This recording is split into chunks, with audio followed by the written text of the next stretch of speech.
እንዴት ነበር ውላችን የኔ ቆንጆ?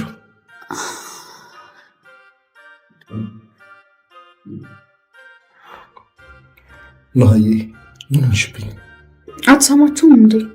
ብር አንበር ሰበረለው እያሉ እኮ ነው። ሙሽራው ማን እንደሆነች አልገባቸውም መሰለኝ።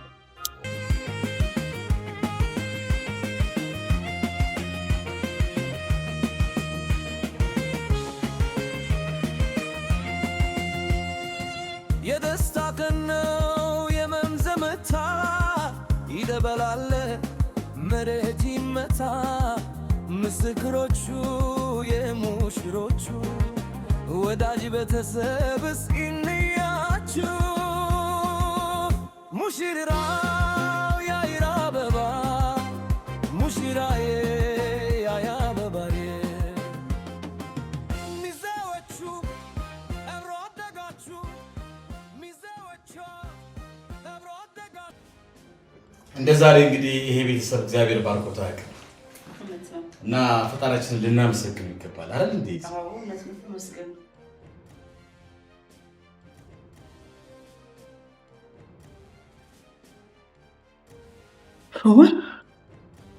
ምን ልታደርጊ መጣሽ?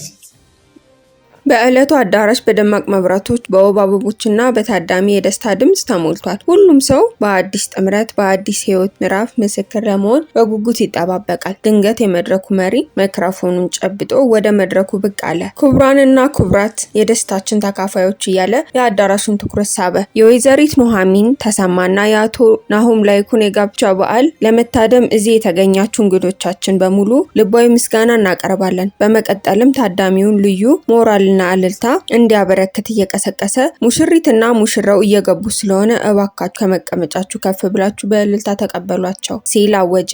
አዳራሹ በአንድ ጊዜ በእልልታና በጭብጨባ ተሞላ። የሙሽሮች መግቢያ ከመድረሱ በፊት ግን የአዳራሹን መድረክ በደማቅ ሁኔታ የከፈቱት ሚዜዎች ነበሩ። መጀመሪያ አንደኛ ሚዜ በልዩ ዝግጅትና ውዝዋዜ ሲገቡ የመድረክ መሪው በአድናቆት አልተቻሉም እያለ ይጮህ ነበረ። ተከታትለው ሁለተኛ እና ሶስተኛ ሚዜዎች የለበሱት ባህላዊና ዘመናዊ ልብስ እርስ በርስ ተስማምቶ አዳራሹን ይበልጥ አድምቀውት ነበረ። ታዳሚው በጭብጨባ በእጃቸው ሚዜዎች ቦታቸውን ከያዙ በኋላ የዕለቱ የክብር ከዋክብት የሆኑት ኑሐሚንና ናሆም በክብር ወደ አዳራሹ ዘለቁ። ሙሽሪት በነጭ የሰርግ ልብስ፣ ሙሽራው በሱፍ አጊጠው እጅ ለእጅ ተያይዘው ሲራመዱ ውበታቸው ወደር አልነበረውም። ታዳሚው ከመቀመጫቸው ተነስቶ በፍቅርና በአክብሮት ተቀበላቸው። ሙሽሮች ወደ ክብር ቦታቸው ከማቅናታቸው በፊት የመድረክ መሪው ለታዳሚው ጥቂት ማብራሪያ ሰጠ። ሰዓት በመጠኑ በማርፈዳቸው ምክንያት ሙሽሮችና ሚዜዎቹ ይቅርታ እንዲጠይቁ ካደረገ በኋላ ሌላ አስደሳች ሚስጥር አጋራ። የወይዘሮ ዝናሽ ወንድም መሆኑንና ዛሬ መድረኩን እየመራ ያለው በታላቅ የቤተሰባዊ ደስታ ውስጥ ሆኖ እንደሆነ ገለጸ። ከዚያም ሙሽሮች ወደ ተዘጋጀላቸው የክብር ቦታ አረፍ አሉ። በዚህ መሃል በታዳሚው ዘንድ የባህል ጨዋታና ሙገሳዎች ይዥጎደጎዱ ጀመረ። እሸት እሸት የውብ እሸት እየተባለ የሙሽሪት ውበት ተደነቀ። በቤተሰብ መደዳ የተቀመጡ አዛውንቶች ጓደኛሞች ስለሆኑት አቶ ተሰማና አቶ ላይኩን የቆየ ጓደኝነት ዛሬ በልጃቸው በኩል ስለጸናው ጥምረት እያወሩ ይደነቁ ነበር። እግዚአብሔር ይባርካቸው፣ ትዳራቸውን ሰፊ ያደርግላቸው፣ የአብርሃምና የሳራ ጋብቻ ያደርግላቸው የሚሉ የምርቃት ድምጾች በአዳራሹ ማዕዘን ሁሉ ይሰሙ ነበረ። በታዳሚው መሃል የቤተሰብ ወሬና ሀሜት ይሰማል። እቺ ልጅ ከትዳር ውጭ የተወለደችው ናት አይደል የሚል የሀሜት ድምጽ ሲሰማ፣ ሌላኛው ወገን ሰርግ ላይ ሀሜቱን ታውት በማለት ያረጋጋል። ቀጣይ መርሃ ግብር ወደ ቀረበው የተባረከ ማዕድ ማቅረብ ነበረ። ሙሽሪትና ሙሽራው ሚዜዎቻቸውን አስከትለው ወደ ሰርጉ ገበታ መሩ። አዳራሹ በባህላዊ የሰርግ ዘፈንና በሙሽሪት ሙሽራ አበባዬ በሚል ዘፈን የታጀበ ነበረ። ዜማዎች ተሞልተዋል። እንግዶቹና ሙሽሮቹ በማዕዱ ተሰድረዋል። ከማዕዱ በኋላ የሰርግ ዝግጅት ስሜት የሚነካው ክፍል ደረሰ። የወላጆች ምርቃት። የወንድም የሴትም ወላጆች ወደፊት ቀረቡ። ልጆቻቸውን መረቁ። አንደኛው አባት ልጄ በጣም ደስ ብሎኛል፣ ልብህ ለልብህ ተገናኝቷል፣ እግዚአብሔር ወደፊት የሚቀጥለውን ህይወታችሁን ይባርከው አለ። የሙሽሪት እናት ማይክሮፎኑን ሲጨብጡ ግን በአዳራሽ ውስጥ ትልቅ ስሜት ተፈጠረ። እናትየው አይናቸው በእንባ እያቀረረ ኑሐሚን ለኔ መልካም ልጄ ናት፣ ብዙ ነገር አሳልፈናል፣ የእውነት ግማሽ ጎንን ያጣው ያህል ነው የተሰማኝ አሉ። በመቀጠልም ወደ ሙሽራው ዞር ብለው ናሆም የተባረክ የቤተሰብ ልጅ ነህ፣ ልጄን በአደራ ሰጥቻለሁ፣ እባክህ በደንብ አድርገህ ተንከባከብልኝ ሲሉ ለአደራ ቃላቸውን ሰጡ። አዳራሹ በጭብጨባ በታላቅ አክብሮት ተሞላ። ሌሎችም ቤተሰቦች ኑሯችሁ እንደ ሰርጋችሁ ይመር፣ ወልዳችሁ ክበዱ፣ ገበታችሁ ሙሉ ይሁን እያሉ ምርቃታቸውን አፈሰሱላቸው። ወላጆች መርቀው ከጨረሱ በኋላ ሰርጉ ወደ ዋናው ቃል ኪዳን ማዕተብ ተሻገረ። ናሆምና ኑሐሚን ይበልጥ ተቀራርበው ቆሙ። መጀመሪያ ሙሽራው፣ በመቀጠል ሙሽሪት እርስ በርስ የቃል ኪዳን ቀለበታቸውን አሰሩ። አዳራሹ እንደገና በእልልታ ድምጽ ደመቀ። ከዚያም ወደ ውብ የሰርግ ኬክ በማቅረብ በአንድነት ኬኩን ቆረሱ። ቀጥሎም ደግሞ ታዳሚው ይበልጥ ያስደመመው ትዕይንት ተከሰተ። የሙሽራዋና የሙሽሪት ወላጆች የቅርብ ቤተሰቦች ጥንድ ጥንድ ሆነው ወደ መድረኩ መሃል ገቡ። በተለይም የድሮ ጓደኛሞች የነበሩት የናሆምና የኑሐሚን አባት የአቶ ላይኩንና የአቶ ተሰማ ከነ ባለቤታቸው ጋር ጥንድ ሆነው ሲጨፍሩ ማየት ለታዳሚው ልዩ ስሜት ፈጠረ። አባቶቻቸው በክብርና በኩራት የሀገር ባህል ለብሰው በትከሻቸው እያስከተሉ፣ እናቶቻቸው ደግሞ በደስታ እልልታ አዳራሹን እየሞሉት ነበረ። በውብ ባህላዊ ውዝዋዜ መድረኩን አጥለቀለቁት። በዓሉ ወደ ማጠቃለያ ሲቀርብ በሰርግ ላይ ሴቶች በጉጉት የሚጠብቁት የሙሽሪት አበባ የመጣል ወይም የመስጠት ስነ ስርዓት ደረሰ። መድረክ መሪው ያላገቡ ሴቶች በሙሉ መድረኩ ላይ እንዲሰበሰቡ ጥሪ ያቀረበ። ኤሚንም ጨምሮ በርካታ ወጣቶች በጉጉትና በሳቅ እየተገፋፉ ከሙሽሪት ጀርባ ተሰለፉ። ሁሉም አበባውን ወደኔ ይምጣ ይሆን ወደኔ እያሉ በሚሽቀዳደሙበት ሰዓት እጃቸውን ወደ ላይ ዘርግተው ይጠብቁ ነበረ። ሙሽሪት ኑሐሚን ግን ወደ ኋላ ዙራ አበባውን በነሲብ ከመጣል ይልቅ በልቧ ያሰበቻትን ሌላ ትልቅ የፍቅር ስጦታ ነበረ።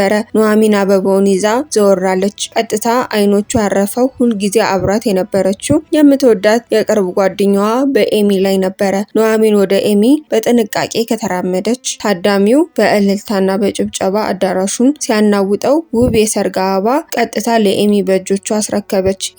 ኤሚ በድንገተኛው ደስታና ክብር ክንፏን አውጥታ ልትበር ደረሰች። አበባውን አቅፋ ኑሐሚንን በስሜት ሳመቻት። ታዳሚው ቀጣዩ የሰርግ ተራ የኤሚ መሆኑን በማሰብ ቀጣዩ የሰርግ አንቺ ነው እያሉ በደስታ መስፈን ጀመሩ። ይህ ትዕይንት በጓደኛሞች መካከል ያለውን ጥልቅ ትስስር ያሳያል።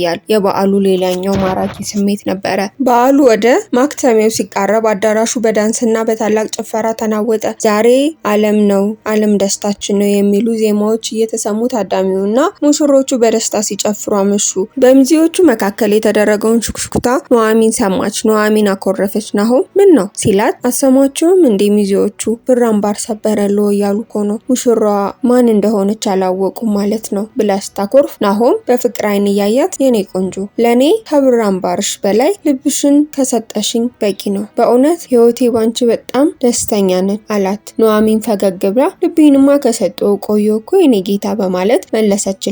በዚህ መልኩ የሁለቱ ጥንዶች የዘላለም የቃል ኪዳን ጉዞ በታላቅ ፍቅርና ቤተሰባዊ ምርቃት ተጀመረ። ነገር ግን በዚህ መሃል በሰርጉ ላይ መገኘት ያልተጠበቀችውና ከዚህ በፊት ቤተሰቡ ላይ ትልቅ በደልና ክፋት ያደረሰችው ያቺ ጨካኝ አክስት ድንገት ብቅ ስትል ወሬው አቅጣጫውን ቀየረ። ወይዘሮ ዝናሽ አክስቲቱን በር ላይ ሲያዩት ፊታቸው ተለወጠ። የቆየው ቁስላቸው አገረሽ። ይቺ አክስት ከዓመታት በፊት የዚህን ቤተሰብ መሰረት ለመናድ የጠበቀ ወዳጅነት ለመበጥበጥ በምቀኝነት ቤተሰቡን ስም ለማጥፋት የሰራችው ስውር ክፋት ሴራ በዘመዶቹ ዘንድ የሚታወቅ ነበረ። ይቺ አክስት ከዚህ በፊት የቤተሰቡን ሰላም ለማወክና ልጆቹን ዛሬ የደረሱበት ክብር እንዳይበቁ ብዙ እንቅፋት ፈጥራ ነበረ። ቢሆንም የዕለቱ የሙሽሮች ውበትና የቤተሰብ አንድነት ግን የእሷን ክፋት ድል አድርጓል። እናትና ዘመዶቹ የአብርሃምና የሳራ ጋብቻ ያድርግላቸው ብለው ሲመርቁ በትዳር ጎዳና ላይ እንቅፋት አይጠፋምና በማለት የዘፈኑን ዜማ የያዙ የቆዩ ቤተሰባዊ ፈተናና ክፋት ተቋቁሞ ማለፋቸው የሚያሳይ ትዕይንት ነበረ። አክስቲቱ ክፋቷ ሳይሳካ ቀርቶ ዛሬ ልጆቹ በክብርና በወግ ሲጋቡ ለማየት መገደዷ የሰርጉ ሌላኛው ድብቅ ድራማ ነበረ። ተመልካቾቻችን የዛሬ ታሪካችን እዚህ ላይ ያበቃል። በአክስቲቱ መምጣት ምን ይፈጠር ይሆን? ፈተና የማያጡ የአቶ ላይኩን ቤተሰብ ያልጠበቁ ፈተና ፊታቸው ተጋረጠ። በቀጣይ ክፍል እስክንገናኝ ድረስ ታሪኩን ከወደዳችሁት ላይክ በማድረግና ለወዳጆቻችሁ በማጋራት እንዲሁም ሀሳብና አስተያየታችሁን በኮሜንት አጋሩኝ። ለቻናላችን አዲስ ከሆናችሁ ሰብስክራይብ በማድረግ ቤተሰብ ይሁኑ። በቀጣይ ክፍል እስክንገናኝ ደህና ሰንብቱ።